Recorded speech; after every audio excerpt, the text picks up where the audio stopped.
Islam percaya bahwa kitab Injil itu telah diubah. Pertanyaan saya, kapan itu diubah? Saya menunggu jawaban. Pertanyaan saya berikutnya adalah, apakah pengubahan ini dilakukan sebelum atau sesudah Muhammad? Ini lebih gampang. Kalau tadi kan kapan mungkin agak sulit. Ini lebih gampang. Sebelum atau sesudah? Kalau diubahnya sesudah Muhammad, pasti tidak mungkin. Karena kitab-kitab Injil seperti yang kami percayai, itu sejak abad kedua sudah ada. Sebelum Muhammad. Jadi kalau diubah setelah Muhammad, tidak mungkin. Kalau diubah sebelum Muhammad, pertanyaannya, buktinya apa? Mengapa tetap diajarkan untuk dibaca oleh orang-orang Islam? Al-Quran kan mengatakan terimalah kitab Injil. Nah, kalau memang sudah terjadi pengubahan yang begitu rupa, semua yang beredar adalah kitab Injil ubahan, mengapa perlu diajari untuk menerima kitab Injil seperti itu?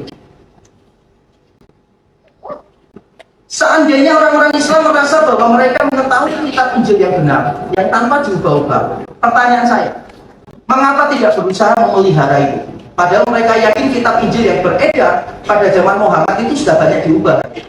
Kalau banyak diubah, mereka pasti tahu yang asli. Kalau tahu yang asli, mengapa tidak disimpan?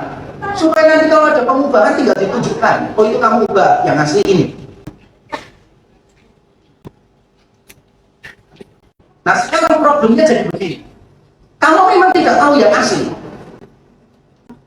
bagaimana bisa mengatakan yang lain diubah? Kalau saudara ini mengatakan, oh ini sudah diubah, paling tidak sudah tahu yang asli kan? Kalau saya ingin mengatakan uang ini palsu, maka saya harus tahu lebih dulu uang yang asli.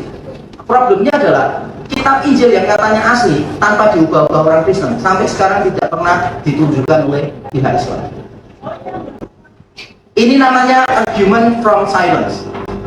Contoh, saat Matius 28 ayat 16 sampai 20 itu tidak asli.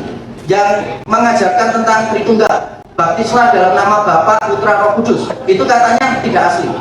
Pertanyaan saya simpel, dan saya harap nanti Pak Aresi bisa memberikan jawaban ke saya. Kitab Injil apa yang tidak punya bagian itu? Karena saya di sini punya semua salinan kitab Injil di dalam Matius 28 ayat 16 sampai 20, dan salinan saya ini tua. Jadi dari abad ketiga, abad keempat ada. Kalau sampai dikatakan ini tambahan, berarti saya yakin Pak Aresi sudah menemukan salinan kitab Injil Matius yang tanpa ayat itu. Kalau ternyata tidak bisa ditunjukkan, saya anggap ini argument from silence. Contoh lagi, Yohanes 1 ayat 1 sampai 18, itu ada dua ayat yang menunjukkan Yesus sebagai Allah. Pak Aresi mengatakan bagian ini tidak asli. Saya juga bertanya yang sama.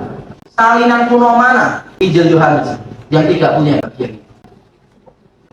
Nanti saya akan tunjukkan salinan yang punya bagian itu. Nanti kita lihat kualitas manuskripnya, usia salinannya, kemudian persebaran geografisnya seperti apa, kualitasnya yang lain seperti apa. Nanti akan lebih menarik karena saya hobi yang seperti itu ya.